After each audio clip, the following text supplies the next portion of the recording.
વાત કચ્છની, જ્યાં ગાંધીધામમાં જૂથ અથડામણની ઘટના બની। કચ્છના ગાંધીધામમાં સુંદરપુરી નજીક જૂથ અથડામણ થઈ। અજાણ્યા શખ્સોએ બે બાઇકમાં આગચંપી કરી।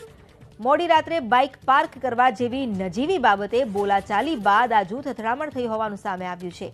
સુંદરપુરી વિસ્તારમાં બાઇક પાર્ક કરવા જેવી નજીવી બાબતે બે વ્યક્તિ વચ્ચે બોલાચાલી થઈ હતી। બોલાચાલીમાં વાત વણસી ગઈ અને બે જૂથના લોકો આમને સામને આવી ગયા। જૂથ અથડામણ બાદ અજાણ્યા બે શખ્સોએ નજીકમાં પાર્ક કરેલી બે બાઇક સળગાવી નાખી। ઘટનાની જાણ થતાં પોલીસ પણ ઘટના સ્થળે દોડી આવી। પોલીસે રાત્રિના ચુસ્ત બંદોબસ્ત ગોઠવી વધુ તપાસ હાથ ધરી।